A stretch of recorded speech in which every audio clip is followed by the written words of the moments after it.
భారతీయులు ఉప్పుని తెగ తినేస్తున్నారు. ప్రపంచ ఆరోగ్య సంస్థ సిఫార్సు చేసిన రోజువారీ ఉప్పు వినియోగం కంటే 2.2 రెట్లు ఎక్కువ తీసుకుంటున్నారని Indian council of medical research, national institute of epidemiology తాజా అధ్యయనం వెల్లడించింది. ఈ అధిక సోడియం తీసుకోవడం హైపర్ టెన్షన్, స్ట్రోక్, మూత్రపిండ వ్యాధులు, గుండె జబ్బుల వంటి తీవ్రమైన ఆరోగ్య సమస్యల ప్రమాదాన్ని గణనీయంగా పెంచుతోందని శాస్త్రవేత్తలు హెచ్చరిస్తున్నారు. ప్రపంచవ్యాప్తంగా అధిక సోడియం వినియోగం కారణంగా ఏటా 1.89 మిలియన్ల మరణాలు సంభవిస్తున్నాయని WHO గణాంకాలు చెబుతున్నాయి.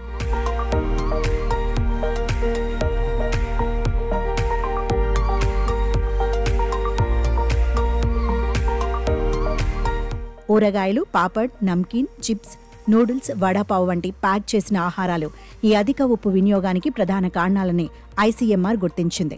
ఈ సమస్యను అధిగమించేందుకు పంజాబ్, తెలంగాణలో 3 ఏళ్ల అధ్యయనాన్ని ICMR NIE ప్రారంభించింది. ప్రస్తుతం తొలి ఏడాదిలో ఉన్న ఈ అధ్యయనం గ్రామీణ ఆరోగ్య కార్యకర్తల సహాయంతో క్షేత్రస్థాయిలో అవగాహన కల్పించడంపై దృష్టి సారిస్తోంది. ఈ ప్రయత్నాల్లో భాగంగా తక్కువ సోడియం ఉప్పు వినియోగాన్ని ప్రోత్సహిస్తున్నారు.